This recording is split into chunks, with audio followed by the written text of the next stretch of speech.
You'll see. All right, and we are live. We're live. You beat it. Welcome back to the Slick and Thick Show. Today we are joined by a very special guest. But first, let me introduce my co-host, Gerard the Truth Michaels. Gerard, you are a comedian. You do a lot of jokey jokes. How about you go ahead and tell us a joke right now to start us off right? What do you call a black guy who flies a plane? I know the answer to this one, Chase. What do you call him? I don't really know. A pilot, you fucking racist. Oh, called him a racist. The gentleman here we're joined by is known as the Vanilla Gorilla. His name is Chase Sherman. Now, a lot of people don't know this about you, Chase. Your full name is Chase Sylvester Cornelius Sherman. That's some notes I got from my producer over there. Why the two middle names, Chase? I wasn't aware of this either. Oh, are you saying this is faulty information? Yeah. Fake Wow. news. Fake news. Fake news. Well, You're this is fake news. This is You're what we fake do. news. This is what we do on this program. Now you guys know it is not Chase Sylvester Cornelius Sherman. Chase is my middle name, though. Chase is your middle name. What's Yeah. your first name? Jonathan. John Nothing. Nathan? Jonathan. Imagine getting your ass kicked by a guy named Jonathan. That'd be the fucking worst. Bro, John Jones, bro. There's a lot of Is it Jonathan Jones? I'm sure it is. Is it just not John? I don't know. Jonathan Chase Sherman. Yeah. Are you related to General Sherman at all? You know? I don't think so. No? I hope not. You hope not? Nah, that'd be cool. I mean, he kind of fucked up Atlanta. Well, Atlanta. You gave Atlanta a chance to surrender. Everybody's wearing glasses but me. Yeah. Y'all got your Nevins on? What's I going got on? a little bit too much going on there. I feel like a creative player, you know? Bro, you look sick. Yeah, I feel like, you looked sick. Yeah, well, Now. you got to see the eyes. You got to be able to pantomime for some jokes here. I don't think people realize that I was joking before when I just insinuated that our guest was Racist, right a off cad. the jump. Was a cad. What a cad. What's A cad, it's an old school word for like an ungentlemanly fellow. He's a cad, sir. Christian, he's doing it again. What? Gerard's using old words, acting like they're real. You never heard cad? You ever hear Cad? Never heard CAD, no. He's a cad. So, Christian, look up cad just so I can feel good about being right again. Hey, and pull up some highlights of Chase's last fight for all the Just and don't for do all it. the Just idiots. don't do it from the oopit tube. For all the idiots who Here's don't a know who he cad. is. A cad. What is it? A man who behaves dishonorably, especially towards a woman. Wow. Oh, well, I guess that's not really a racist. It's I've more been like a misogynist as a cad. Yeah. I've been a tad bit of a cad. Oh, you've been a cad. Been a tad of a cad? Tad of a cad. But Yeah? in my life, I mean, How have you been? learning and growing. How have you been dishonorable towards the Yeah. fairer sex, Chase? Yeah, In what tell ways? us all about it. And in great detail. I mean, where do you want to start? Well, I mean, we've all been young before. I still am. Yeah, I How want are to. you? But How are before you? I agree Like with you, I want to know 22? exactly what I'm agreeing to. We've all, Bill Cosby. I mean, come on, we've all. God, damn. We've all done some things, right? Yeah, well, Now, Bill Cosby. That's a bit of a stretch. That's a cad. Mm. That's a cad. yeah, you What was know the what's funny? definition? That's more of a tad of a cad. Cad is what was like a- a misogynist, like not Yeah, like a person that's dis- been. Chris, shitty what is to it? women. Yeah, dishonorable towards. But Bill one? Cosby, he in his show Uh-huh. does this whole thing about like everybody love my barbecue sauce, and Spanish Fly. he puts shit in his barbecue sauce Yeah. to like drug people to make them happy. Yeah. Well, Richard Pryor almost killed Pam Grier, I believe, because he would sprinkle like cocaine on his dick to like desensitize it, and then he'd start banging her, and she never knew, and then she like. Pam Grier, she was Was it Pam Grier? she Chris. was- She was in talking about Christian over there. She was in she was in what's that movie? It was a Quentin Tarantino wrote it. Oh yeah, Jackie Brown. Jackie Brown. Yeah, That was her, right? Yeah, she was like, if it's who I'm thinking of, she was like the baddest black chick of like the '70s, like her, Donna Summers. Like she was young Pam Grier was a baddie. Pull up a picture of young Bad. Pam Grier. Young Pam Grier was a baddie. Now I think she's like a really well-known like voice actress, like a lot of like the cartoons and stuff. Like, Yeah. I think like, yeah, daddy, or something like that. I can't do it. I just want some of that barbecue sauce that makes you feel good. Young Pam You Grier. don't want any of that. That's like you're gonna wake double up the with a barbecue. your You better butthole loves hurting. that. Oh, Young Pam Grier. Yeah. I know it's all about that. Yeah, that's all right. Well, Jackie that's Brown. Cosby. Is that He her would and Jackie drug Brown? people and fuck 'em. These are just pictures of it. Yeah. Go back. Go back. Yeah. Now go down a little bit. Go down a little bit. Go down a little bit. Go down a little bit. Yeah. Go down. Is Slower, that? Oh, right there, right there, right there. Is it? slower. Do we got like a little dusty trail going on there? Do we got like a little? I think we got Happy a little. trail? We got a little happy trail from the belly button down. Chase, what do you think about that? What do you think about when a chick's got a little fur? That's 70s, bro. Man, when Probably I was a late bloomer in high school, man. So I didn't start puberty till I was late, And I went to my dad. I was like, I ain't got, I ain't got no hair on my shit. What's up? You know what I mean? All the kids in the locker room they got. Dad, I got alopecia on my ding dong. I did have alopecia on my hair one time, but that's a different story. And he always told me grass don't grow on the playground, son. And so I'm down with the happy trail. What? You were playing with yourself too much, he was saying. So wait. Do you like a little I'm happy not- trail? I'm not. No, yeah, I'd rather just Yeah, straight smooth smooth. landing. Yeah. I don't know. As I've gotten older, I kind of like a little. I like some lawn ornaments down there. A little bit. Yeah, you like a little furnishing? A little furnishing, a little interior decoration. It's nice. It's like a nice little. Oh, look at that. It's Florida weather, man. Just holds the flavor a little too much. Oh, is that what it is? That's it. Like it just marinating. Yeah, between that and the beard, it's a lot of friction, I would imagine. And that, yeah. Yeah. What do you have like a technique? Are you big on the cunnilingus? What? Huh? You talking to me? Yeah. What about you? You got Yeah, are you a he's cunnilingus talking guy? to you for sure. You a cunnilingus guy? I don't even know what that means. I am a very good speaker. It's a martial art. It's a martial I'm a cunning linguist.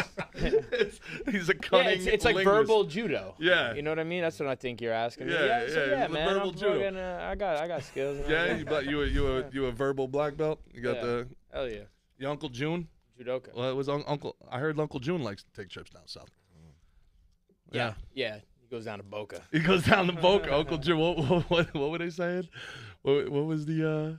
Well, what Gerard's referencing is in Sopranos, Uncle Junior was eating pussy, and his girl was talking about it, and that was very frowned upon in like the Italian American mafia. There's a lot of black community. Black community. Up until the 2000s. Cubans. Really? It's a big thing where they're like it's weird because it doesn't totally line up. It's like they're like if you would lick that, you'd suck anything. Yeah, it's like you're gay. Yeah, like, basically it's like you're gay. the whole Petey Pablo thing, got a girl to go down on my girl because I ain't drunk enough to do that. And it's like, what is happening here? Yeah. But if you go back and listen to late 90s, early 2000s rap lyrics, they talk a lot about not going down on chicks, but like getting guys to go down on them because they were bitches in jail. And it's like a lot of DMX Getting lyrics. guys to go down on a lot of themselves. Like a lot of DMX lyrics are like All right, oddly getting your dick sucked erotic. by a dude is way gayer than going down on a chick. I got For the record. I don't know. How For is the this record. ever not I a feel thing? like you might not have understood the lyrics, Gerard. No, I feel definitely. like you did not I understand. definitely go back and look Christian, at some. pull something up. You I gotta definitely prove go that- back and look at some DMX. And all you been in jail before. You know what I'm saying? Yeah, I know that line. But Yeah. like, I don't know. And then there's a lot of other lines about how I he don't doesn't know. he doesn't do it with women. Yeah. I've listened to DMX extensively. Where my dog's at? Yeah, barking. right. He even had like that. He didn't even eat. Like. It's very weird to see it because I got to tell you, man. I wonder what he sounded like when he was going through puberty. Yeah, right. Because He's a little dude. He's not a big guy. When you hear his interviews, he actually really talks like he's got fucking gravel in his voice. He had a tough upbringing. DMX. Yonkers. His like I think it was like his like mentor kind of was like, hey, come here, smoke this crack. Oh, is that how it went? Yeah. Really? And he was like had like addiction problems his whole life. Damn. It was like his big homie. Like No shit. Yeah. I was like, hey. And that's probably the guy that he's talking about all the time when he's talking about dealing with the devil. Hey, X, I'm gonna put you on something. Yeah. Yeah. I think so. He was doing some like really introspective. Like we remember him for like his hardcore shit, but he had some like really like introspective lyrics talking about like Rudolph the Red-Nosed Reindeer? Rudolph the red-nosed reindeer. What? Had a very shiny nose. Come on, come on. You gotta get Mike Barwas in here to do that voice. Oh yeah, right. You're doing a good job though. I'm trying. I grew up on DMX. I love DMX. Joel Santana, Dipset. So I mean, yeah. That being said, for the record, for anybody, I think I might like eating pussy more than I like sex. I enjoy it. I enjoy the shit out of it. That's gay. How's that? Burn! Hey, man. That's gay. What you talking about? What you talking about? He's simping hard right now. I get to eat, and there's no calories. This is an all-time thing for me. Oh, shit. Gerard, are you consuming? Are you consuming these young ladies? I don't like that. Yeah, dude, I just sit here. Oh, bro, get them on their hands and knees, son. And their faces down, them cheeks is ups in the airs. You know what I mean? Man, you're on one today. aren't you? That's another image. Yeah. Just like, you know, you ever get like you get in the inside of the cheek and you like give it that little spread apart. Then they get Right. like the hands grips. Right. Gerard, where were you today? What's going on with you, man? May have been at Cheetah's. May not. No free plugs, all right? May. There's definitely no free plugs at Cheetah's. But affordable plugs. Yeah. So, Chase, tell us about your fight. We hear you got a fight coming up and you're a fighting man. What's that like? Don't you get scared? You ever take somebody's back and then, like, as you're choking them out, slowly whisper, like, I love eating pussy? No. You never done that? I don't know. I I've think I'd actually only gotten one submission my entire career. You're a That knockout was artist. my first fight was actually a submission ever. Is that your last fight up there on the screen? Yeah, that was it. Hey, play that shit. That was it. Chase is about to melt this fool. He hits me with a little overhand right here. Yeah, but you eat that. Oh, yeah, It was a shot. Oh, was it? oh, close the distance. Chase makes contact with you, doesn't need. Oh. Oh. That felt good, eh? Oh. That was a nice I feeling, love that little combination, man. If you watch a couple of my, Play that shit back, please. so I had We'll talk through the combination. Which one are you talking about? so right here, let him get Knee, the elbow. let him get the The underhook, yeah, throw that elbow? Yeah. exactly. But the knee before that is really crucial. I feel like Pulls the arm a down. lot of so I had I think 2 or 3 standing elbow finishes in the UFC. I was tied with John Jones for the most, but Jonathan Jones? Yeah, which is, you know what I mean, two like it's not a Jonathans. lot, you know, because people don't Doink. we really don't spar with, you know, throwing elbows, but I flash them so- though all the time. oh, they're there. They're I always think there. I always think about it. And, But also sometimes people oh, neglect baby. that. That was a nice elbow. but when you have that overhook, man, you're framing the head away, you know, they're not even thinking about it. Well, it's a really. great way to And then- use your length. You're so big and you're so long. You know, Yeah. you can get there with the elbows and the knees, Mhm. you know, from distances other guys can't. Well, that's the thing too. Is like I don't really like to. Oh. A lot of guys they see me as a striker for the most part, which I am. But so they want to kind of close the distance on me, thinking that I don't have weapons or tools within that. You know, the close clinch range, the knee to elbow range, the inside the boxing range, because they want to turn it into a grappling match. So Trying to wrestle you. I make it a problem. But you played college football, so That is a big attribute to what I feel like having such a strong frame and like not letting somebody get inside. Mhm. I'm really comfortable against the cage. My takedown defense is pretty good. And I attribute a lot to playing offensive line. I mean, you think about it. You have a 250, 260 pound guy that runs Explosive. like a 4'9", 4'8", 40 coming off the edge, Mhm. and you're backpedaling yeah. to try to, and you got to stop under his tracks. If he's going left, right, he's going to hit you with a bull rush. Control or your spin. weight and his weight. Exactly, not Yeah. getting shucked, not getting thrown off balance, and working to keep your hands on the inside, which is very similar to the framing against the cage. So this is very interesting because Oh. Mickey was talking about this actually in our last episode. There's a pro athlete. You said offensive lineman, right? Yeah. That was asking Over at Barwas. Barwas, yeah. Oh, take it away. Oh, you go. So he was asking, the athlete, I'm sure you guys see those football players over there. They're big, strong, athletic, high egos, big testosterone like everybody This guy else. was very humble. Yeah, they are. Everybody's humble, but you don't get to that level without, sizing everybody up at all times. And, he's just asking Barros, like, so, like, how long do you think I would last with Mickey? Right? And I think, he wanted, like, an answer, like, dude, you're a pro athlete. You'd be all right. And what did Barros say? He'd last 30 seconds? And the dude was like, No, he was like, yeah, no, I'm a lover. I'm not a fighter. I've never been in a fight. And so, but like before, I always think like if he had enough like know-how, you know what I mean? I'm sure he could last like a while. Like I was saying, if you're hand fighting and pop, like if he's going like this, it's gonna be hard for me to, you know what I mean? Yeah. Do something. But, skill overcomes size and strength and speed. Right, but size and strength could maintain themselves some time. Yeah. You know what I mean? So.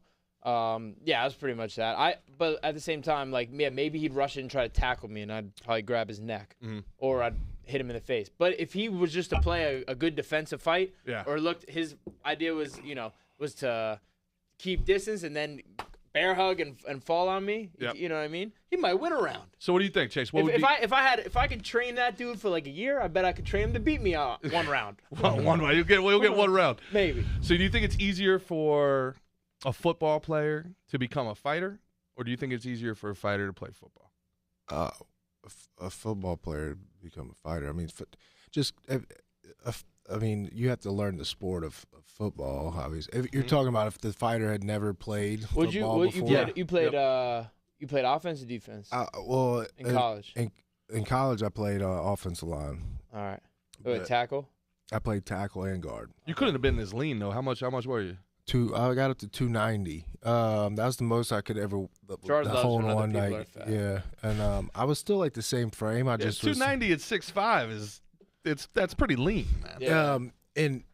And I was still the smallest guy on the line, so it's just I knew like I didn't have the genetics to like as far as like make it in the league because those guys are measuring your hands. And those dudes are fucking 6'6", 320, can move like they change direction like it ain't nobody's business. Like it just, and I got offers to play arena ball, but I was like, I ain't gonna go beat the shit out of my body for $500 a week. I'm gonna. Is that what they get paid? $500 a week? It was bro. Unless you're playing like in Canadian ball, you know what I mean? Yeah, arena league. Yeah, and so I was like, I'm gonna play Canadian. I wasn't. I was all American, bro, but I wasn't. I didn't have the genetics, I didn't have I'm just being a dick. I was just fucking with you. Yeah, well, those motherfuckers are big, bro. I wish I would have stayed. I wish they would have let me play D-line in college because that's where all my accolades was in high school. But I just, defense is fun. Yeah. It is, man. You're a that playmaker. Like, I love playing D-line, man. But it's like, I guess my skin pigment was just a little too fair.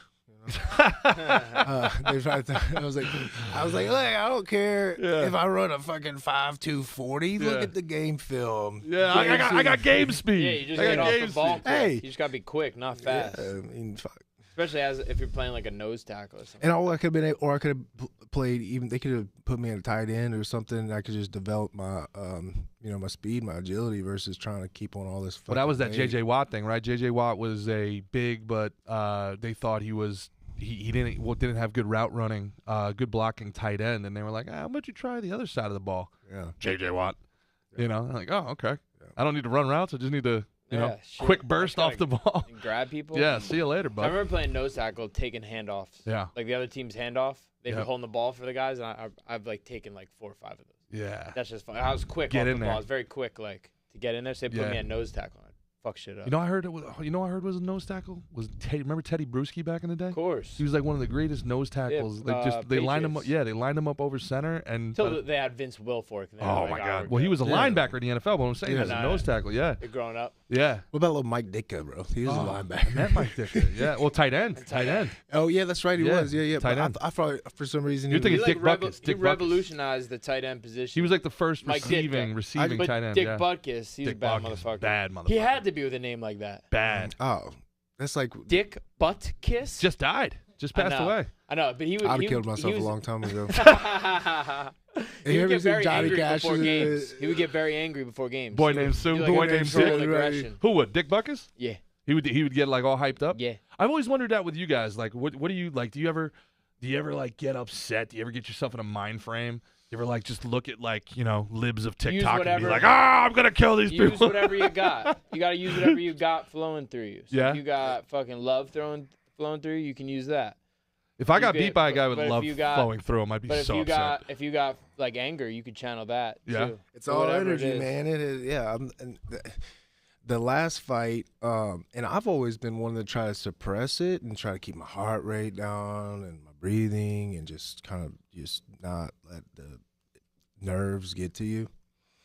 And but this last fight, yeah, I was back home and there was just a lot of different things going on in my life that was just like slapping me in the face with just consistent disrespect, I felt like, and just like life had its way of just trying to fucking piss me off.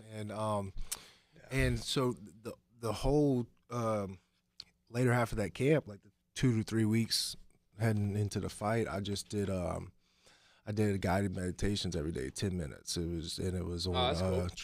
transforming anger. And instead of like suppressing it or just letting it overcome you or whatever the case may be, just channeling that feeling and an emotion and stuffing it in your back pocket. And whenever the fight came, like I just pulled it back out, and I had a direct intention versus it, you know what I mean, overcoming you. And using that energy is very powerful, whether it's anger, love, whatever the fuck it is that gets you motivated. But you got to know how to direct it with intentions and kind of cultivate it. And I fucking ran through that guy. I wasn't nothing that like. So is this something you're doing in this camp as well? Are you still doing that, or did you learn how? Well, whatever comes may come, but it's like the universe has its way of kind of preparing me in a sense. Like it's always something before a fight that's always kind of just like, like you're getting bullshit in your life, like yeah, baby mama yeah, drama, some shit yeah, like that. Yeah. Because you're a cad, sir. Yeah, so I really that's been a big part of my game since I moved out here, was trying to develop the mental aspect, because we'll talk about it all the time. Like, you play sports and you fight, and fighting's 90% mental, or this is 90% mental, or like is your head in the game, or you got but no one tells you really the different modalities and the things you need to do in order to prepare your mind. You just wake up and you're supposed to be fucking mentally there. Not even do they not tell you. This is like the mental eating pussy thing. It's like, oh, this guy meditates, he's gay. We're still getting over that hump of like, you can prepare your body and you need to prepare your mind. Well, the body, right? And then you have to prepare your emotional intelligence as well. You can watch film, you can run sprints, you can diet, but if you're not in a place of emotional stability, your highs and your lows are crazy. We were talking on Canceled Weekly. I'm very interested to learn more about the science of like the alpha waves, beta waves. I don't know if you've seen this. Yes, I hear theta waves are fucking fire. Is that what the theta wave? Is that I don't. The science seems to be, let's say, evolving on it, but apparently there's some things where they record you. And then you go through this process, and they like record your heartbeat and your brain waves when you feel like you're in like your best moment, you feel great or whatever, and then they can put you into like a deprivation room, like a dark pool or something like that, and then they play like your heartbeat until your heartbeat aligns with where it was, and then it changes your brain. It's very, very interesting shit. Well, yeah, bro, the last, like I said, 3 or 4 years, like trying to really tap into that aspect is all I've been obsessed with.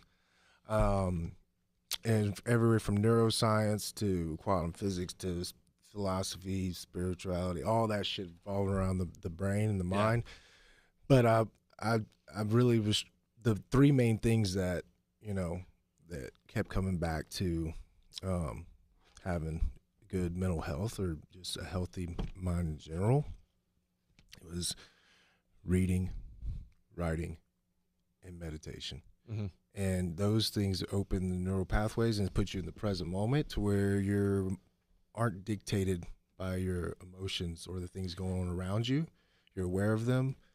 You're collecting and organizing your thoughts as opposed to just reacting to the emotion in the moment. Exactly. Well, you're not latching on. Meditation teaches you not to latch on to thoughts. You're just simply looking at them like passing cars. Yeah. And people are like, well, I try to sit still and I can't fucking do it, blah, blah, blah. And it didn't help. I'm like, yeah, you did it for like maybe a week. Like you go to the gym and you're going to work out one time and like, I didn't see any fucking results, so I'm not going to. People don't understand this is like you can't separate the mind and the body. It's synonymous, and in fact, the mind controls the body. Like you know what I mean? Like you literally can make yourself sick through thought. I mean, the number one killer in the country is what? Stress. Yep. Which is what? An emotion. It's a thought, and we latch onto it. And so like you have to open these new neural pathways and really try to focus your mind. And when it comes to fight day, you're still going to have all these emotions. You're still going to have, but you're just, that's just a thought. That's a feeling. That you don't latch onto it.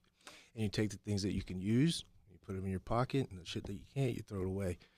But I tell you, what you're saying resonates so deeply with me when I look back at what went wrong in my athletic career. One of the things I've been most impressed about watching Mickey's preparation is how diligent he is in just doing the little things every day, like treating it like an actual job. And it wasn't until my last year in the minor leagues when I was already mentally checked out when a coach came up to me and he goes, man, you know what your problem is? You know why you are where you are?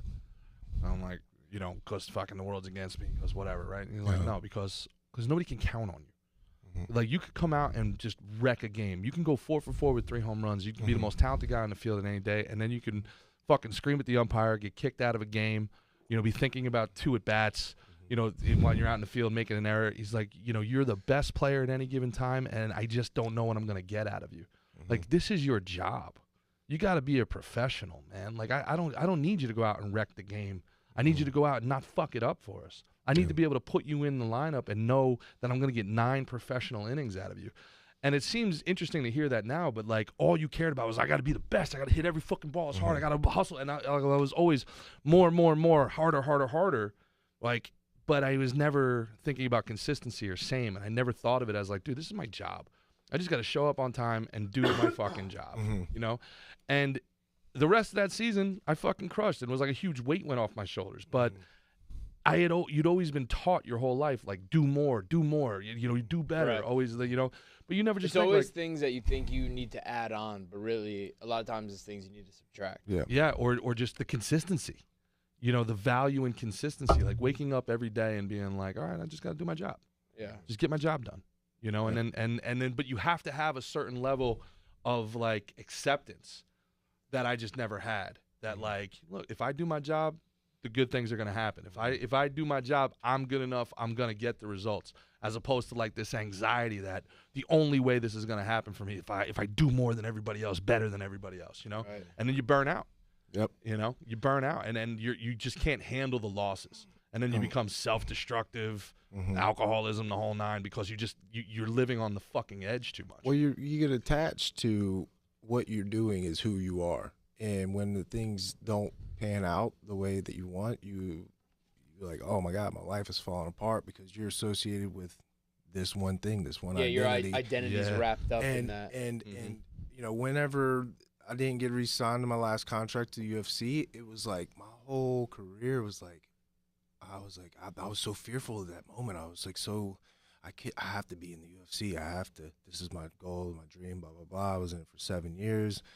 And I remember I didn't even get a call from my fucking managers, man. I just saw it on Instagram. Or That's brutal. Shit. And I was driving home. I was on the way back to Mississippi from down here, and I pulled over to like this little truck stop and grabbed me some chicken fingers and a corn dog, and I was sitting on the bed of the truck, and I was like, well, this is cool because like now it's like I have a whole new identity I can build. I can go anywhere I want with this, and like it's like I'm alive. It's not as bad as it. You know what I mean? It was just like, okay, all right, now what? Like the ball's in my court. Like it's like now, I can rewrite the story, the narrative, and you know what I mean. This is my own movie. You know what I mean? So it was nice, and now I'm learning like not to be focused so much on what is it that I want to do or accomplish, but who I'm becoming. Like my focus is to be the most optimal version of myself that I can be, and everything else will fall into place. And that's what's the cool thing about martial arts, because we have a lifestyle that is devoted towards that. You know what I mean? Just to be in the most optimal human being that you Just can consistent growth. And the one thing that was like really, the box wasn't getting checked off, because I was like, why the hell am I not having the success that I need to have? Because I know I have all the tools. I know that, you know what I mean? Like the attributes and the things that I can do, and you know what I mean, is a lot better than most of these heavyweights out there. And it was all the mental game.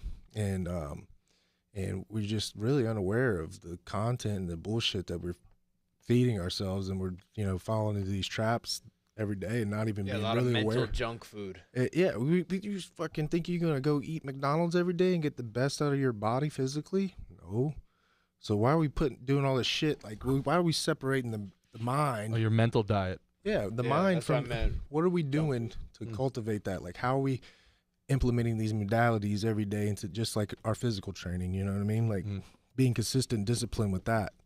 And you know, when I'm on that shit, and I'm just like, man, it's like she shit happening before it even happens. Like, you're not even worried So about it. you said reading, writing, and meditating. Yeah, those are like the three things that you've implemented that have changed your mental game. Yeah. Can you expand on reading and writing? What are you reading? What are you writing? 10 pages a day of any kind of, you know, whether it's a self-help book or whether it's an autobiography or anything that's going to kind of, you know what I mean, help you learn. And then Guys, 10 pages is a lot, especially for someone like Chase who just learned to read last year. Yeah, so it's a lot. like it's like It's a couple hours a if day. it doesn't 90% pictures, I wouldn't touch it. But is there anybody you recommend where, as you've gone on this process, you said, man, this has made it worthwhile? Like you said, if you do it one day in the gym and you see nothing, like was there something that you read along this process where you're finally like, man, that's I'm what I'm getting looking something for. I'm out kind of of it? looking for like a specific, Oh, like I know like Think and Grow Rich. That like the book you that kind of changed a lot of things for me, man, was, and it's not even a nonfiction book, but The Alchemist was a book that I read, and a lot of like really successful people speak highly of it. It's one of their favorite books, and The Alchemist is a really good book, man, and it's just about this kid in the Middle East, or like this is like fucking way back in the day, you know, and he's a shepherd, and he wants to venture out from his hometown and go seek this treasure, and he's basically going on a hero's journey. And you know, the story goes on. He comes in all these roadblocks, and he keeps, you know, hitting adversity. But as he's, you know, moving along through the story, you realizing that like he had to go through that to get to the next step, and the next step. And as he's searching for this treasure, man, it's all a metaphor, because it's like he realizes that the treasure was just inside of him all along. The journey was the journey is the destination. And the big thing is like, you know, in the story he calls finding your personal legend, which is like following your dreams. finding your personal legend. Following your personal legend, yeah. And like if you do that, then it doesn't matter. Like everything's gonna work in your favor. If you're following your purpose, or if you're trying to become the best version of yourself, it doesn't matter really what roadblocks you hit. You know what I mean? You realize that it's all working for you instead of against you. And I've read that book like 3 times, bro. It's so fucking good. Where did you learn about this process? When did you first think that, or recognize that you know the mental preparation and the emotional stability was going to be necessary for your growth? Man, I just had a bunch of shit going on in my life that was just like, what the fuck is going on? Just detracting from you. Just and it's like away. things that were really kind of out of my control, and it was just like one thing after another, and I was like, okay, you know what I mean? Like, very hard thing for a lot of men to admit that when things are spiraling. Yeah. You know. Well, and a lot of people just continue to go down with the spiral. It's just, but I was just like, you know what? Stoic, quietly fight through it, you know, as Well, opposed to actively. Well, and then most people don't. And here's the thing too: is most people don't realize what Stoicism really is, because the ideology of Stoicism is really what is developed, or what is really kind of supposed to be taught to young boys. You know, that's kind of the Emotional control. Yes, Yeah. yeah. But we've got it all fucked up as suppression. Suppress the shit. But that's not the case. It's not the absence of emotion.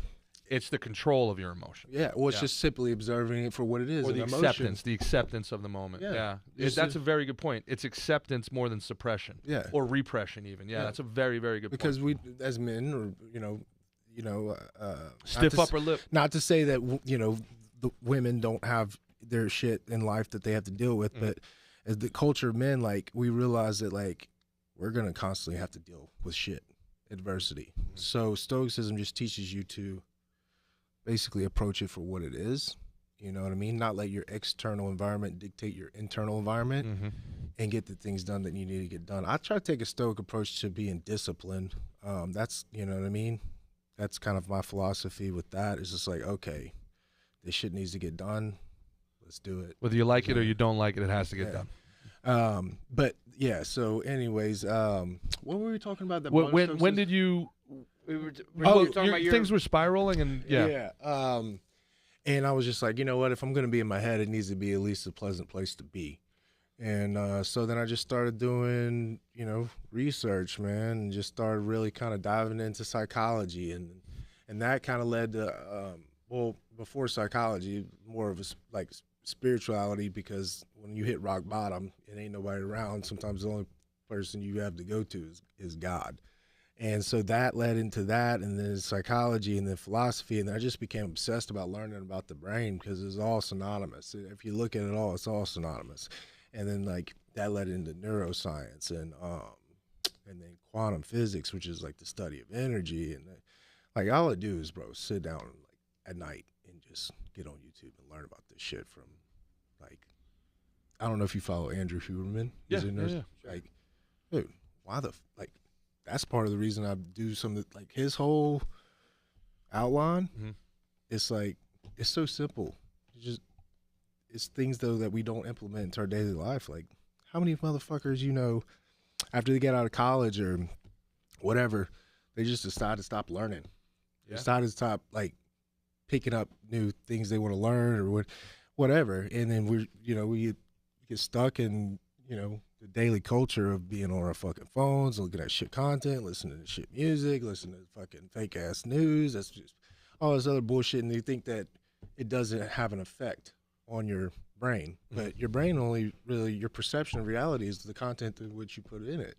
That's why we tell our kids, or hey, don't go hang out with this kid, or don't listen to this music, or don't watch this, or don't watch that, because we don't want them to get affected. We don't want to have a impact on the way they are, but we think that changes whenever we become adults, and it doesn't. Yeah, it's like back in the day when your grandma would be like, show me who your friends are and I'll show you who you are. And now it's like, yeah, show me what your social media feed is and I'll show you who you are. And we have all the information you could ever fucking want at our fingertips. So we're so concerned about the next meme, or, our next door neighbor fucking showing her butthole on OnlyFans or something. It's and we wonder why we're in the state that we're in. It's nobody wants to learn, nobody wants to develop the mind, no one wants to. Well, there's always time for your next door neighbor's butthole. I mean, in your free time, but it's the same time. It's even Einstein took a weekend off from time to time, But you're saying 10 minutes, or 10 pages you're reading, and you're so like The Alchemist, that was a big one for you. Yeah. What do you? And then you're writing. What's your writing?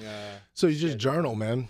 So, and I don't mean necessarily write down your feelings down or whatever the case may be, but you just, for me, it was having a blog of who I am and what I did that day, and because I've been hitting people since I was 5 years old, bro, without having a day off, and it's 29 years of just fucking, you know what I mean?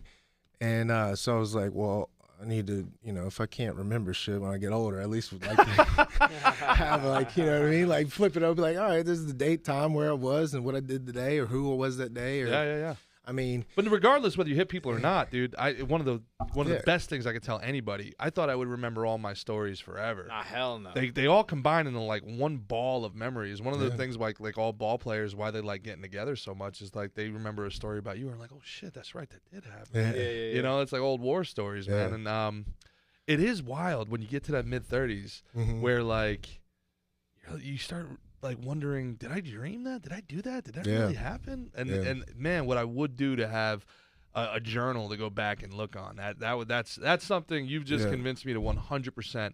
It's kind of like Facebook memories or something like that. Sometimes it's kind of cool when you pictures. Like, like that in your phone. Oh, I have like 4 or 5 that I've had over the last 4 years, but I still haven't even cracked open the other. I was like, I'm scared to even go look at that shit sometimes.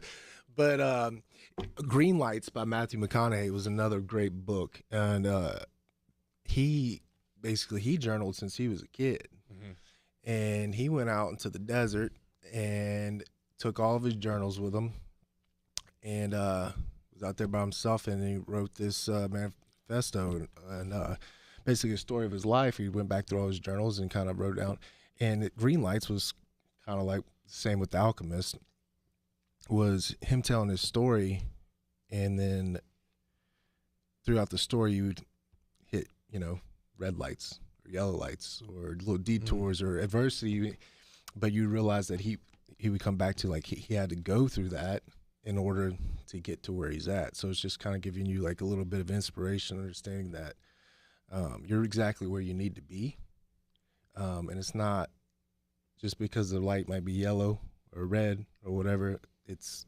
eventually going to be a green light, you know what I mean? And so just kind of following the path of your purpose. And do you believe in fate? I do. I believe in faith, but I believe also freedom of choice. But also when I think about it deeply too, it's like, what is it that makes me choose the things that I choose? Because a lot of times we make decisions that are not conscious, and they're, you know what I mean, we're not aware of them. That's why we keep repeating a lot of different patterns in our life, like come back in full circle, whether it's relationships or jobs or outcomes of different things. And we're like, why the fuck does this keep happening? That's your subconscious. What about you, Mick? You believe in fate? Do you think that there's a predetermined destination for you? I don't know. There has to be. I mean, because if you think about it. Doesn't that eliminate free will, though? Or is free will just you're just going to go and follow your fate? I don't know. Well, what is free will? Freedom of choice, like you just said. Yeah, freedom of choice. But what is it you think that makes you choose the things that you choose? And now you're getting into, you talked about quantum physics before. If we're going to get into the multiverse, how many versions of you have chosen how many versions of things? And there's different that multiple. Shit goes over my head. There's multiple different about, like string theory and all that. How many Mickeys and how many universes are making how many decisions? They're all existing. They're like an infinite number of possibilities that have already, like, bro, it's fucking crazy. I was listening to one thing, like talking about quantum physics, and like they're saying like nothing actually exists until you are aware of it or you put your eyes on it. Like, Schrodinger's reality. Yeah, it's fucking everything wild. is just perception. Like, either like truth and lies, all that shit is just, a lot of it's just perception. Like your whole life. It's really your perception. Yeah. Well, that's your reality, is your perception. But I don't think I believe in fate. Yeah, it's I don't think you don't think you believe in fate? I don't think I do. You think that you're the master of your what is that great quote in Invictus? You're the master of your destiny. Yeah. You're in control. So we do have choice, but I feel like when you look at everything that exists and the great complex of it, like if something is out of balance or out of place, we wouldn't fucking be here. The whole universe is designed and like imbalanced. Like it's not by accident. Like creation itself is completely balanced.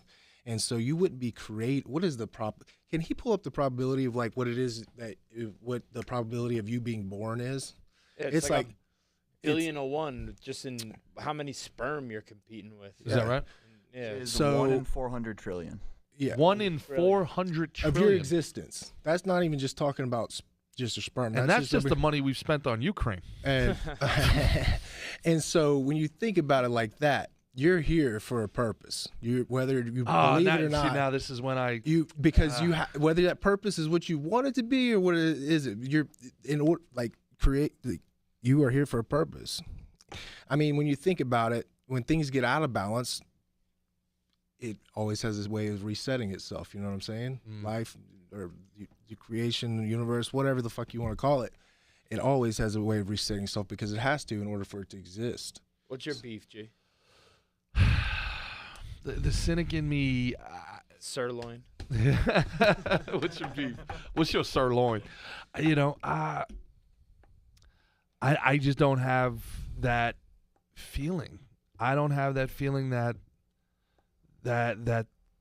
there's any stakes at play, that it matters, that that somebody is, because if there's a predetermined, or if you have a purpose, right?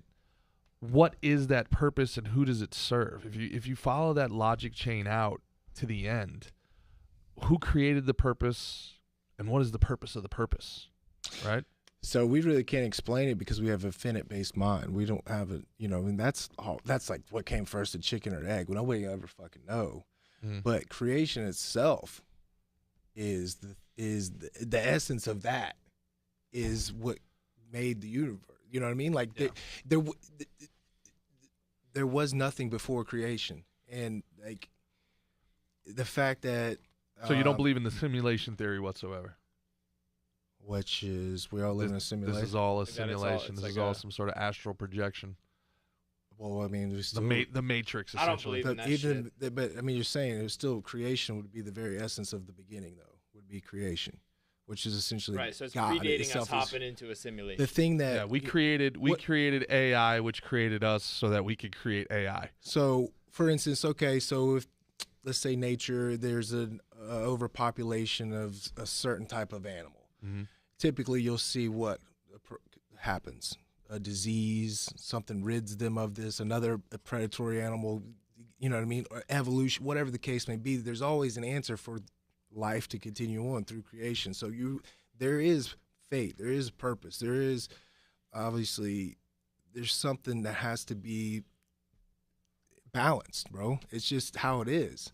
Or we wouldn't exist. If fucking Jupiter wasn't where it fucking is, we wouldn't exist. If the sun wasn't where it is, we wouldn't exist. So from all that, and then you get in, everything's comprised of energy on the smallest particular level. When you talk about science, it's like there's a very particular balance between, you know what I mean? In order for it to... Energetic attractions, all things are energy. Vibration, frequencies, everything. Wait, like this is, between me and you, we see nothing, but there's definitely... Sure. You know what I mean? Just because we can't see with our five senses. Somebody stares at you from across the room, eventually you turn, so you feel somebody staring at you. Bro, I have so many fucking weird stories where I've like I'm telling you, bro, like the shit with the like manifesting, or like even like just anything, bro. Like you walk into a room, you ain't gotta say a word, and you can feel the energy in the room. You can. You can. Especially when you come in tune to it, for sure. This isn't just like... Somebody brings good energy, somebody brings bad energy. You attracted, like, for every particle of energy, there's an opposite equal particle of energy, no matter time, distance, or space that's attached to it. They're doing, they have tunnels under, I don't know, out, like, I think... Brooklyn? Yeah, they do have the... like, these scientists are running these... They're working on, like, they're moving atoms, right? And they'll manipulate one atom and way down this tunnel... Other ones doing the same exact thing. You're talking about the large hadron colliders, like CERN and everything. Yeah, and so like there's a lot of called quantum entanglement. That's pretty weird shit. Oh, bro, and so it's all. And the thing that's crazy about it is that time, distance, or space doesn't matter. So it could be on a completely different timeline. Okay, I do need to say, we're just trusting them on this. We've never run these tests. We've never seen these tests. We've never been a part of these tests. This could just as easily be science fiction as science reality. We don't know. We really don't know, right? Even Einstein was saying, look, I'm 99.9% sure, but it's just the theory of relativity. I can't prove it. Mm-hmm. You know, so like, I'm not saying that you're wrong, and I agree with a lot of things you're saying. Yeah. But we do treat these things as if they're irrefutable fact, and they may or may not be. Well, bugs. it's, yeah, there's a lot of testing. money here. Yeah. You know, to do these things. Whenever you, I mean, obviously, like, you see the things happening throughout life, you know what I mean? And then your science is, like, obviously taking a study to it because they realize, like, what energy really is, and they, you know what I mean? Like, that's and what then we're as all you get comprised older, of. And controlling your energy and who you give your energy Yeah. to is very, very, very important to your mental health, for sure. There's just Absolutely. no doubt about it. You know, and even like something as simple as learning patience, where it's like, you know, somebody does something that pisses you off, you used to fly off the fucking handle. This is disrespectful.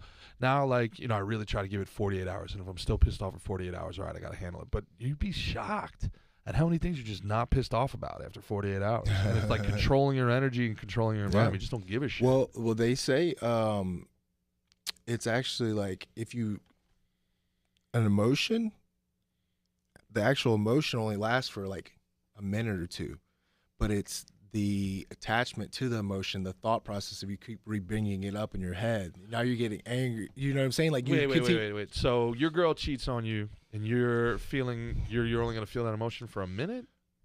So the It's an actual extreme. emotion, you're feeling. I think it's more you. I It's would the more thought- put that in with you in the car. Well, your thought, you're Right, just rethinking get angry, and then a Yeah, minute rather later, I'm than cool. something serious like that. Like that's some serious betrayal. Yeah. You know, stab Well, in the back, heartbreak, right? But it's still like the reason you're still gonna be upset is because you're continuously thinking about the act of it. That's why it Right. keeps bringing the emotion back up, bringing the emotion back until you let go of the thought and the attachment to the thought. Then the feeling, you know what I mean, won't be gone.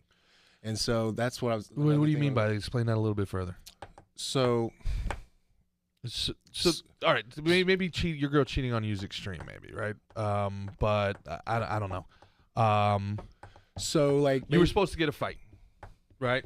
You were promised a fight. You were Chase, promised stop a payday. beatboxing. Sorry. You were promised.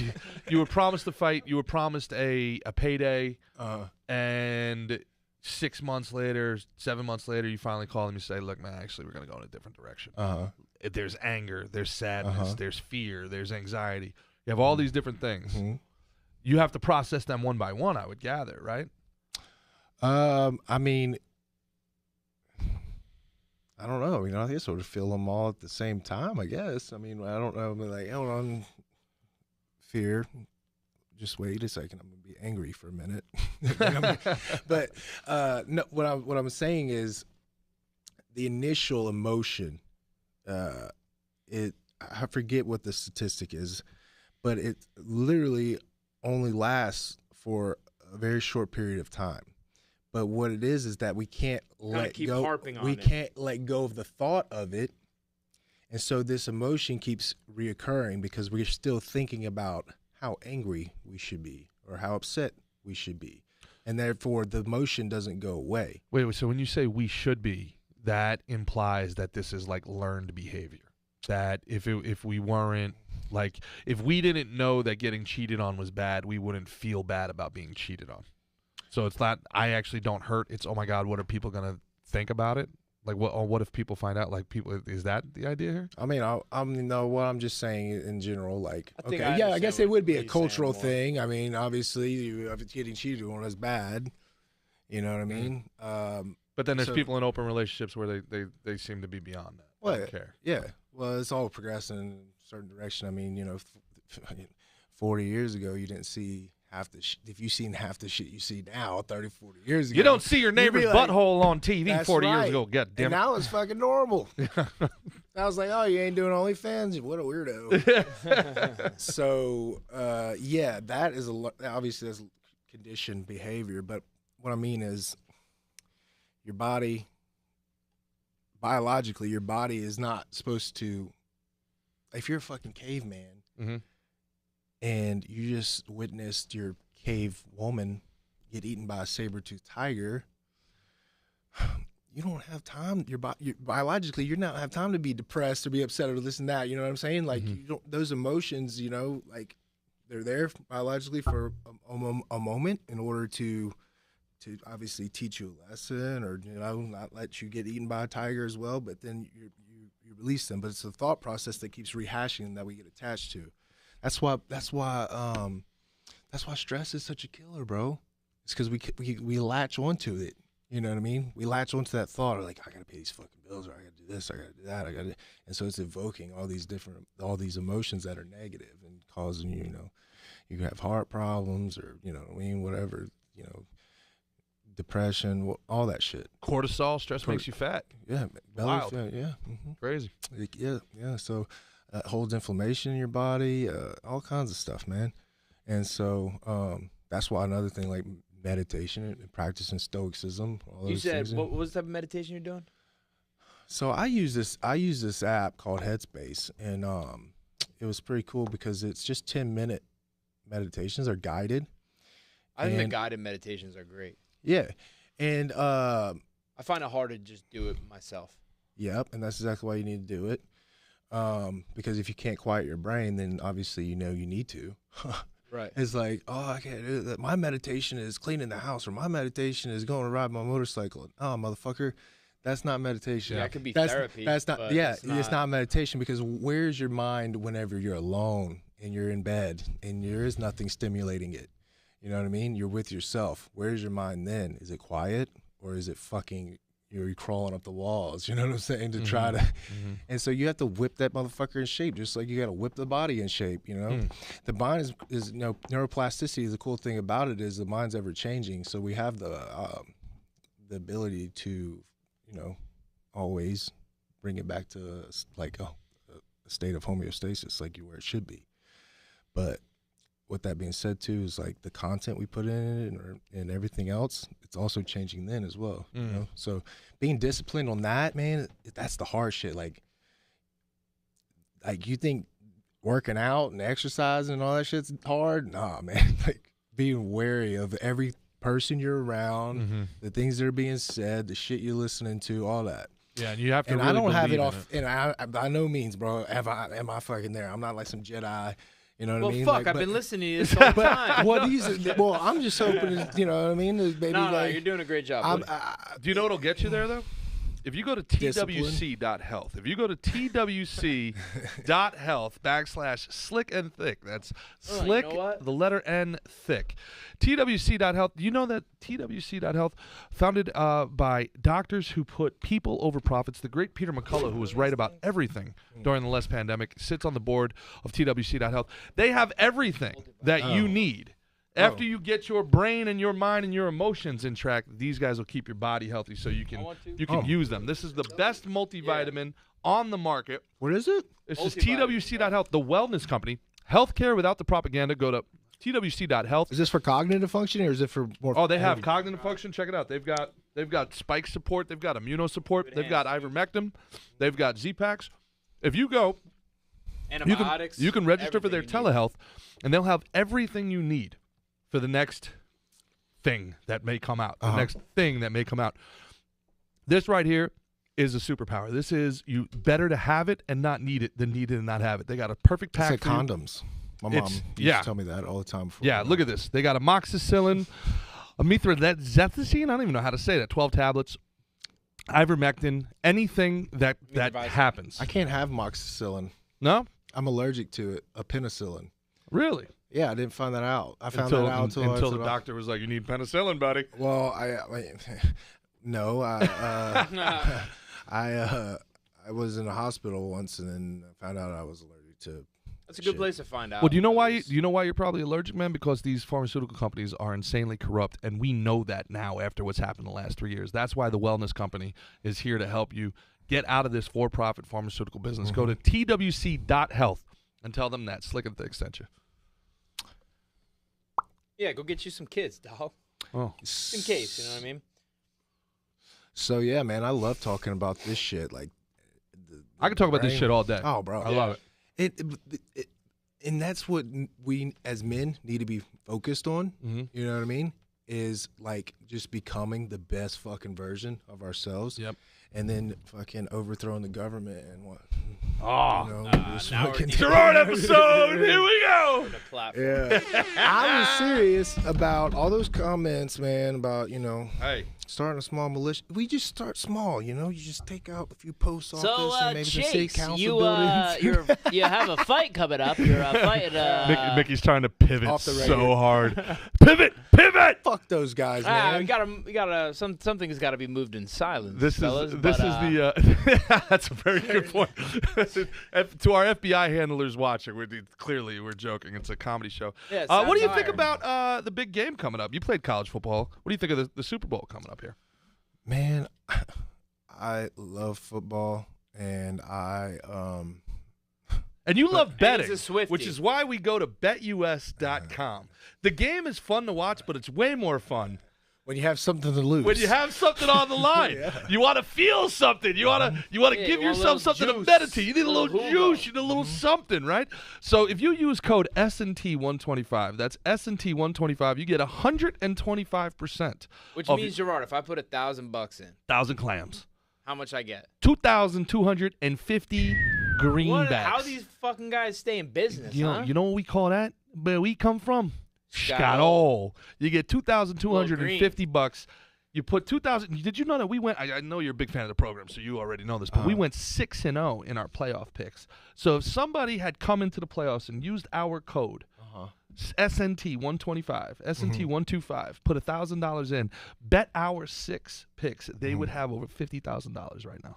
Come on. $50,000. And did you know Mickey was one of only 2 people in the entire world that called the Sean Strickland upset of Izzy Adesanya? Oh shit! $50,000 bet he won with the Drinking Bros. You won 50,000? Hell yeah. Damn. On $50,000. Let me hold $1. Well, if you go to SNT, if you go to betus.com, use code SNT125, you put in $1, you're going to have $2.50, friend. Or $2.25, I should say. But yeah, go to betus.com, check out. They got MMA fights. They Who got. you got for Super Bowl? Well, that's what I was saying, man. I stopped watching. I really stopped watching TV, bro, in 2020. Because I knew that was coming, and that's why I got that read in before he was like, I don't care. And it wasn't nothing against football or nothing like but I just got out of the habit of watching football because I got out of the habit of watching TV. I love football. Like I was in every fucking fantasy league. You know, I did all that stuff. And Mix of fantasy. G. I just got out. I just got out of the habit 3 of championships, knowing no what's big going deal. on. Just almost like you're watching. I do that with TV shows. I used to Yep. go to TV shows Yep. or books and shit. Like Yeah, I went to my first baseball game in like 5 years, 2 nights ago.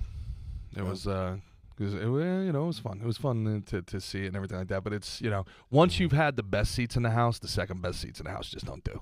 Yeah. You know, once they're like, my cousin, great guy. He's like, these are pretty good seats, huh? I'm like, Steve, I've had better seats for a long time. You know what I'm saying? Like, It's like going to the fights and you're like, yeah, this is exciting. yeah, it's cool. I've been in there. It's a little different Yeah. from whether you're in the cage or even walking someone in. Yeah. You know what I mean? It feels corner like it feels like I'm going to support somebody else. Fuck my girl. when you go to baseball games? Yeah, it's like, Like, oh, I used cool. to be that guy. Yeah, wow, that guy's really giving it to my ex-wife. Good, huh? Cool. Bet he That's doesn't eat a great. pussy like I do. Yeah, look at that guy. Yeah, I'd have hit that ball better. Although I will say, watching this Caribbean League, watching the bodies on these supreme athletes, it's got me ready to make a comeback, boy. What do you think Watching about the this? bodies? Looking at the bodies on these superior athletes in the Caribbean World Series here has me about ready to make a comeback because Yeah. I would have been like. The kid fucking hits 4 softball home runs and he's ready to fucking Ready to come back go. and take the world. I'm ready over. to go. Is there do you play softball? Oh yeah, Gee. I want to play fucking softball. dude, I just got Christos come out and play. He Christos just never played. played baseball Oh, before. bro, I I be think. fucking hitting dingers, fucking Dude. When they first got me to Bring play. Bring Chase next Oh week. yeah, when they first got me to play, I was not into it. I was like, this is gonna be so dumb. This is gonna be gay, fucking fun. dude. It's so much fun, and I'll tell you what, bro. I don't care. Once you've hit home runs, there's just nothing in the world like hitting a home run. I don't care if it's a wiffle ball against a 16-year-old. Like you hit a home run, it's like, "Bah, what's up, dog?" I don't care. Like there's just nothing better. Great group knocking of guys. people out. Knocking someone out in a fight, Yep. probably a little. I'd say is a little superior. Speaking of which, you got to fight with. Is it Alex Nicholson? Your next fight? Yeah, You fought him before? yeah. Beat him? That was my I fought on the same card as him once. yeah. Yeah. So he was the first person I ever lost to, man, in about 8, 9, 9-10 years ago. I turned pro that year, and he was my 6th fight that year. So I was fighting every other month, and I was just knocking him out in the first round, trying to get my record built up. Coming to December, I'll fight this guy named Alex. I'm like, all right, cool, whatever. Is he the Spartan? Yeah. How many Spartans are we allowed Few to have here? Spartans. We got a lot Wow, of we got gimmick a lot of infringement here. We got to like start copyrighting some of these like names. 300 probably. There's too many either way. sugars. 300? There's too many Spartans. There's too many sugars. So Yeah. he and I went out there and A lot of pit bulls. at the beginning of the round, man, I got a little takedown on his trip, and I was in his guard, and he kept tying my arms up, and I was like, man, fuck this shit, like, you know what I mean? Like, I'm just gonna knock this guy out. And so I stood up out of his guard and let him stand up, and he threw like a 1-2, and I faded back, and he stepped through with a fucking spinning back fist, bro, and caught me. And then he went on to beat like 4 of the best heavyweights in the region. You know what I mean? On some, like, it's the craziest shit. Like the craziest shit, man. Like just getting these knockouts out of, like, pulling them out of his ass. Well, that seems to be something with fighting from the outside looking in. Guys seem to go on streaks. Guys seem to get hot. You know, like McGregor went on that 3-year streak. Also, fortune Because favors it's the bold. mental, The bro. way he's It's saying, mental. like pulling shit out of his ass. Like, I think you do some shit that you're not going to see every day. You just get wild. And that's the Something to thing. it. At the same time, you can get caught doing that shit. Yes. Doing unconventional shit. That's why the basics are superior, but at the same time, you do something people aren't used to seeing every day. Very interesting. They Yep. talk about that with gunfighting and with, like, you know, the military. You want to be asymmetrical in your attacks. You know, you don't want to don't want to do something that people Train can see for. coming and train for. Well, yeah, the guerrilla warfare. That's why those tactics were so. There was no way of operating through war. They were fucking digging out fucking tunnels in Vietnam with spoons and No doubt shit. about and it. fucking, Yeah. you know what I mean? Setting up all. The thing is like, and all the coaches like, you know, this guy's a fucking bum. He's not even technically sound. I'm like, I ain't falling into that fucking trap again. Yeah. I've seen this motherfucker knock people out when he was running away from him and hit him like with a little, you know what I mean, like one of these, bro. And I'm like, nah. And that's the thing is, like, he's dangerous when he's hurt. He throws with reckless abandonment. He's, you know what I mean. But at the same time, it's still dangerous for a heavyweight. Now he ain't got no gloves on. So how bare knuckle. Bare knuckle MMA, which I think is fucking awesome. It's That's just a fight. amazing. It's That's a great. fight, you know? It's great. Oh God, it's This is Masvidal, right? This You is Game prefer Bread? it? You prefer it to without gloves on, man. Yeah, I do. I won the bare knuckle boxing world title. Just my second fight with BKFC, and then I got called back to the UFC when I did that route. But something about taking the gloves off, man. It's you allow those primal emotions to kind of overcome you. You just become an animal because there is no option really. There's no, the sport of it's kind of taken away from it. And now it's like we're about to fight. Fight. And you can see the motherfuckers' eyes if they want to, you know what I mean? Like if they want to be in there or not. Like, you know, without gloves on, it's like, it's different. You know, it's just even though different. the gloves are just 4 ounces, it's more almost to protect your knuckles. Yeah, but it's just it's a And can mental get in the thing. way It's of a mental chokes. thing. We know that. Like, I know I've been hit way harder with gloves on than without gloves on a lot of times. You know, because The guys throw with the reckless abandon you're talking about? Yeah, and the, you know, the surface area of a glove is larger than, you know, fists, so their equilibriums get hit more. That's why boxers, obviously, they get more concussions too, is because even though the glove's more padded, it's covering more areas, so you're getting more of that jarring. Whereas without gloves, you're getting more lacerations. But people, you know what I mean, they were like, "Oh, no gloves is, you know, dangerous," which it is. But I've been hit harder with gloves on, but it's just something about it that's you're just exposed even more, and it's just like it's just it's just primal, man. It's just primal, and you get to let all your inhibitions kind of go, and just become an animal when you walk into the cage, and that's it. You get to kind of impose your will in that sense, like who's the real alpha here, not who's the more skilled fighter, but who's gonna. You know And what I like mean? Mickey was saying, I imagine that it does open up a little bit more use of your hands for jiu-jitsu if you get down into it, Yeah, wrestling, I you're out a guess, little yeah. bit. Yeah, if you want to be gay. Nah, grappling's cool. Disclaimer. Yeah. Slick and Thick LLC, Well, Florida says grappling is cool. and Grappling isn't gay at all. That's the thing with Game Bread, like Masvidal and Dean Tools, the VP and the matchmaker, but those guys they don't care about your necessarily your record. They don't care. They definitely don't want people that have like a lot of that have a heavy grappling style or heavy wrestling pedigree or anything like that. They want fighters. They want people to put on a show. They want violent motherfuckers, and they want blood. They want to see teeth. They want, you know what I mean? Look how Boston. I mean, if you look at the roster of fighters and that they sign and they have fighting each other, it's fighters. It's fighters. You know what I mean? They don't. If your ass is taking people down and laying on them, they ain't gonna have you back at the next show. Is there a stigma in the mixed martial arts community about grapplers? Heavy grapplers? About the boring shit, hell yeah. Is there really? Yeah, that was the whole thing with Khabib? Colby Covington switching his starting to talk all that shit is because he would, he'd Just wrestle. lay and pray. He'd wrestle people, lay on them. You know what I mean? Well, there's But I even think Khabib, like, he's at least doing damage there on the ground. yeah. You know what I mean? He's climbing up motherfuckers and handcuffing them and cracking them. Got it. So the idea of somebody that's just, take down and control. Yeah, it's not really a fight. It's Yeah. it's a wrestling match. You know what I mean? And that's Just what I looking try for to tell people. positional It's like, control. It's kind of whack. yeah, All right, let me play devil's advocate. Isn't that like, okay, get out, right? Like, isn't that Sure. half of it though, or? Sure. yeah, But it's just not Yeah, but entertaining. it's exactly. well, not even that, but it's not fighting. It's negating the fight. It's trying to Right. You're make trying to sure nobody score is points. fighting. You know what I mean? I'm trying Smother. I'm trying to stop you from fighting me.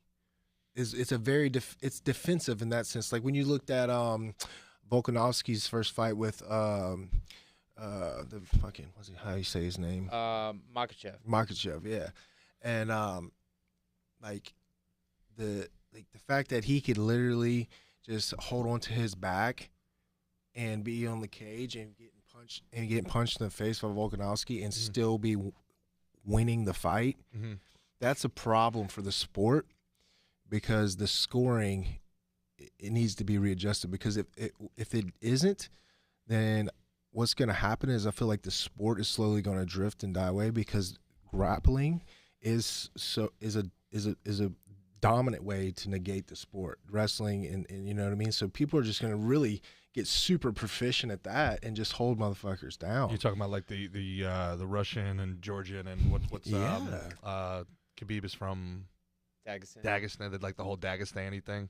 Yeah, so I feel like there's simple things that you could do. I feel like with the scoring is, imagine if like they gave points for defending takedowns and trying to keep the fight on the feet in order to progress the fight and be aggressive and finish the fight, like something like that, like defending a takedown in order to keep it standing, looked as an offensive scoring position. You know what I mean? Like then that's going to give everybody, that's going to make you second guess, like doing the takedowns, and that's going to train the change the training. They'll put way more emphasis on takedown defense. All these different, or like even something as simple as like, okay, if we're not being aggressive when we're on top, I have 15, 20 seconds, I'm standing you back up. Like if you're not going for submission or if you're not trying to, put the dude's teeth to the back of his throat, then let's just get it back to our feet. So I think a famous example of what you're talking about, one of the most controversial decisions of all time was Bas Rutten and Kevin Randleman, where Randleman took him down off his back. Yeah, and just controlled him. But then the argument was that he never tried to advance the position, and Randleman never did, and Bas was the one that was throwing and being aggressive, doing more damage from the guard position. So I mean, but it's still considered to be one of the most controversial decisions of all time. I mean, right? Because basic, historically, MMA scoring criteria is if you're on top of someone, you're winning the fight. So yeah, it does. In the face of that, it's apparently you're even gonna be on top of him too. It's just like what's the fight we just said is like he was holding on to his back pretty much. You know what I mean? Wasn't doing anything. He's just like, don't hit me, like, but I'm gonna hold on to your back till you can't do anything. It's like you're not getting submissions. I'm defending your submissions, and I'm punching you in the face, and you're winning the fight because you're controlling it around, I guess. I tend to agree with you, but again, just to play devil's advocate, like if you look at the way Floyd Mayweather made a career, you can say that his whole thing was not to fight; it was to box. He'd score and escape, score and escape. He wasn't sitting in there trying to engage the whole time, and But he was trying to score. At least there's offense there. He's trying to hit the person, not get hit. Now, if he's just like, I'm gonna jab you and then I'm gonna tie you up, and then as soon as they break, I'm gonna jab you and tie you up again. You know what I mean? Like just trying to. That's a little bit different. Or if you running the whole fight or whatever, I just it's not to take away from grappling aspect of the sport at all, because it's man, it's like that shit's hard. Well, dude, this fascinates me from a guy on the outside looking in, because I know how hard you guys train. But I feel like the sport really does incentivize you to stand and bang. Like it really does. You get knockout of the night, finish of the night, fight of the night. Like it doesn't seem like wrestling matches tend to do that.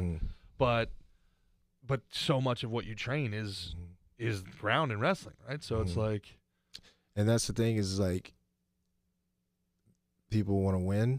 There's fighters that want to win, and then there's fighters that want to fight. And I feel like Gamebred is signing fighters that want to fight.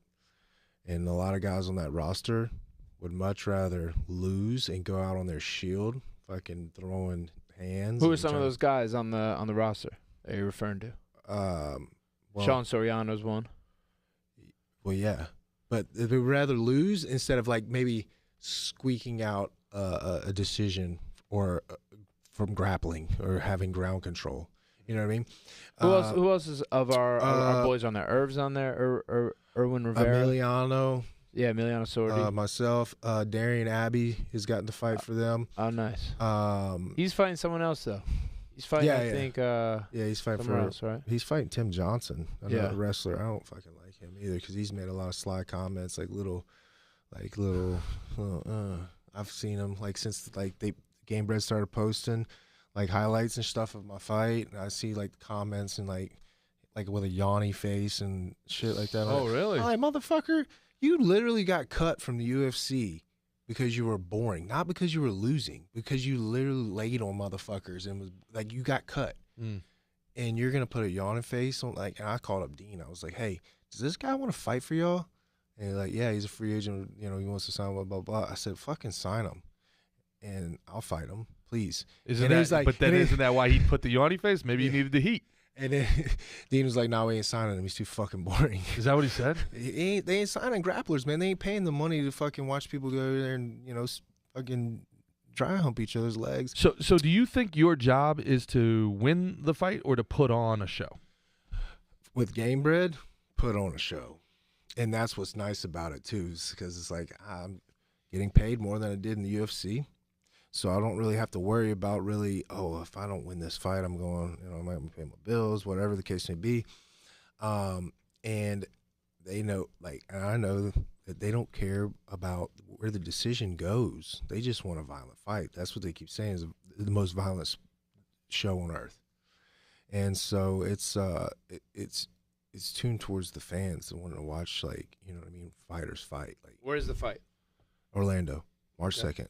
All right. Oh, shit, right around the corner, baby. Alan Belcher versus Junior Dos Santos for the heavyweight title.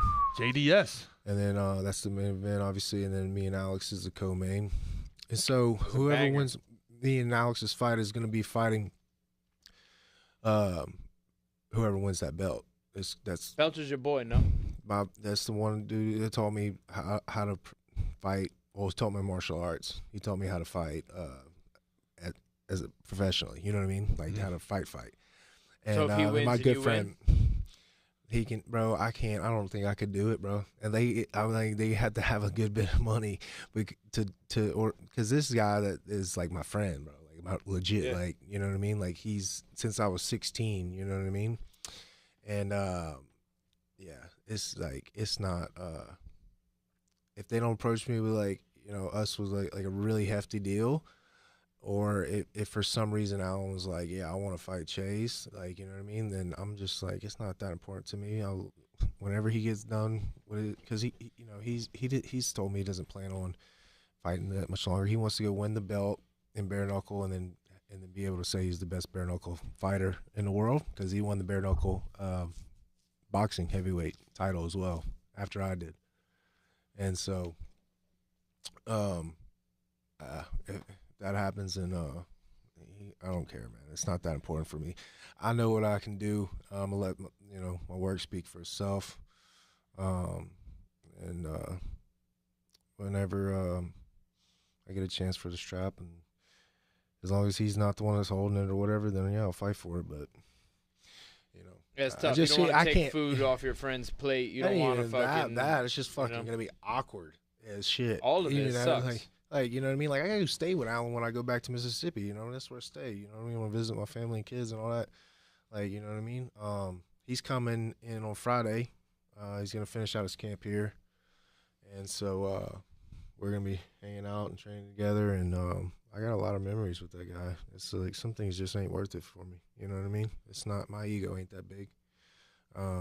So I ideally, he goes and wins the title. Rise off in the sunset. Rise off in the sunset, and then his boy comes and wins the title too. And then you have the two best bare knuckle fighters in the world coming out of the same small hometown, Mississippi, Biloxi, where fucking organized fighting started. When the first bare knuckle boxing match ever was John L. Sullivan, man, right there in Biloxi. That's where fucking in our home state. Boston Strong Boy. That's where it's the first one, bro. So there wouldn't be my hometown. That's where fighting fucking shout out Biloxi. Organized fighting came from. They were all supposed to be. It was supposed to be in New Orleans, and all the cops found out about it, and so they all hopped on fucking trains and moved it over to Gulfport. Right? It was called Mississippi City then, and I have the picture of the newspaper clipping, man, of them in the boxing ring, and then like the whole hotels, everybody stand up on the fucking balconies, and like, yeah, this is legit. Like, who was it? Fuck, I can't think of his name. The cat that was out of his dumb bars. No. Hold on. Oh boy, that was Jesse James. He was the most wanted man in America. Oh, the outlaw at the time. Yeah, train robber. Yep. Jesse James, the most wanted man in America at the time. This was like late 1800s, right? Killed by the coward Robert. Out of my Dunbar's number. He had a bounty on his head for 10 grand, wanted dead or alive, right? And that was a lot of fucking money back then. Yeah. And this motherfucker rode Big Mac on today. horseback from Missouri, 500 plus miles on horseback to go watch that fight. No shit. John L. Sullivan. Yeah. Wow. Yeah. And so like St. Joseph, Missouri, where Caroline Miljavik lives. Yeah. Hey. And so it's cool, man, because like I was a history minor in college, but and so I always like cool little history, but you got two guys from the state where bare knuckle fighting started versus two guys from the state where it got brought back up, like with Kimbo Slice, you know what I mean, in Florida, like got brought back to the streets, right. Like, you know what I mean, South like, Florida. Yeah, exactly. Jorge Masvidal, all that. So you have the origins, and then, you know what I mean, the later generations, and now these are who I'm fighting, you know what I mean. So it's pretty cool. It's pretty cool when you like kind of put a spin on it like that, because the shit writes itself. So, who has the best bare knuckle fighters in the world? So it's gonna be cool. It's gonna be Hell be yeah, fun brother. They put up a badass The show Slick and too. Dick fans are gonna be out supporting, watching. Oh yeah, Phenomenal, man. And then that Like weekend, violence. that weekend too is opening weekend of Daytona Bike Week. So no shit. I'm riding my fucking Harley up to Orlando for fight week, and then when the fight's over Sunday, we're scooting. It's a good time. You ever been there? Oh, You ever been there? You ever been there before? Fight week? Yeah. Daytona. No. I performed there last year. It's a trip. Oh, that's wild, I bro. performed in Biloxi too. A shocking amount of Vietnamese population. Shrimp. Huge Shrimp Vietnamese industry, population. yeah. Yeah. A lot of Croatians as well. Croatians? Yep. Yugoslavics. Yeah, came over here to. What was that? Yugoslavics. They call it Jugas. Oh, Jugas. with an A, guys. Yeah, and a U and a J. I got some comments here when you guys are ready. Yeah, go for it, bro. The comments before we let Chase go. Oh wait, comments. What is this shit? Wait. We've been live, dog. Oh fuck, we've been live. We've been live. yeah. dog. Oh fuck. Sager commented, said 4 episodes in 1 week. You guys are on fire. Fucking ain't right. They're literally, Sager, our boy. they're all the same comment, actually. Chatawak said you guys are crushing it this week. Chase is spot Yeah, we got our new studio. spot on with We're the. back. He said Kent is spot on with the reading and writing and self-meditating. I'm thinking he meant Chase. but Chase, Right. you probably have Um, Kent in the description. We got. What is this guy's name? WLW Carpentry 1. Damn, you guys have been churning them out this week.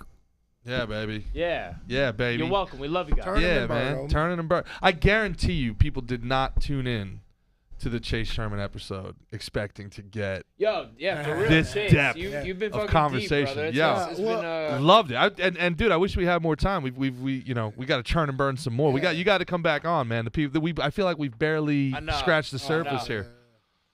Yeah, But- I want to. sure. I want to hear more about the mental stuff you're doing. I think that's a big part of sports. Yogi Berra said it. What did he say? Baseball's 90% mental. 90% of the game is half mental. 90% of the game. The other half is physical. 90% of the game is half mental. You know, Yogi, my favorite Yogiism of all time, and I still say it to this day, is nobody goes there anymore. It's too crowded. Yeah, that's a great one. It's the perfect because it's nobody I care about goes there anymore. Exactly. It's too crowded. Nobody goes there anymore. It's too crowded. He also said it's not over till the fat lady sings. That's right. That's right.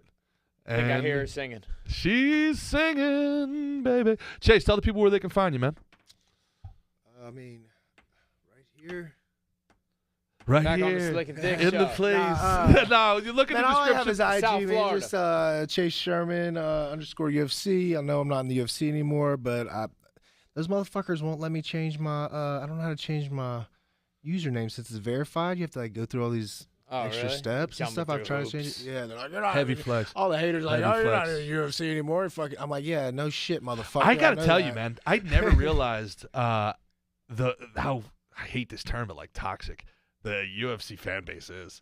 There's Oh, some- yeah. these my motherfuckers God. get in the comments and Oh, they get my real God. testy, boy. Just shut up and bleed, motherfucker. Like that's it, man. It's the worst. But that's how it's how you do anything is how you do everything, and that's just a reflection of society, man. And that's why you see a lot of fighters nowadays taking on this "I'm a dickhead prick" fucking persona because they realize it's way easier to be hated than to be loved. As far as getting a fan base in today's society, it's way It's easier. easier to be the heel than the face today, for sure. Yep. So I'm Yeah. just gonna be a slap dick, and everybody's gonna talk about me, and Yeah. you know. And then you see a lot of people get enveloped in this whole ego, man, Yeah. and they become this whole persona that they portray to be. And now Short it's money like, though, because then when you're done with it, Yeah. you have nothing left. Nope. Yep. You sold Yeah. your soul, bro. Yeah. And you know, Colby, you might have a bunch of fucking money when you retire, but ain't nobody gonna like you, bro. Yeah. Ain't nobody want to hang out with you. You're not even gonna like It's yourself. short-sighted. It's short-sighted. It really is. You know. Speaking of short-sighted and short money, Christian, take us out. No, I'm just kidding. all right, everybody, check Short out. King. Check us out. Slick and Thick, man. We got our new studio. We got March 1st. We have a massively huge announcement coming. You guys know it's already coming. We've been leaking it a little bit, but the full network launch is March 1st. Everything you guys have been asking yeah? for. That's legit? March 1st, the full network launches. Oh, y'all gonna get in on it. I know everybody has been so patient with us with the iTunes and the Spotify, and we finally got our RSS feedback from the old network today. So it took 3 months longer than we thought it would take. By the end of next week, all 95 episodes will be up on Spotify and iTunes by next week. So enjoy. Let's go. Yeah, check out TWC.HEALTH for all of your needs. Check out Nevin's sunglasses if you like the way that Mickey and Chase look today. Check out BetUS.com to get you some free money and enjoy you some Brute Seltzer. Mick. Yo, big thanks to Chase Sherman. Shout out Chase Sherman. Round of applause, Chase Sherman. Thank you for having me. Friend of the Let's go, program. baby. Yes, sir. Yes, Friend of sir. the program. Yeah, friend of the program. Awesome. Hell yeah. Next time we'll Fantastic talk job. about some less cool shit. Just Fuck like no, No, this man, was you're dope as talking hell. bullshit. You I fucking love crushed this it, shit. brother. Oh, Yeah, Chase Sherman. Follow his fight on Game Bread.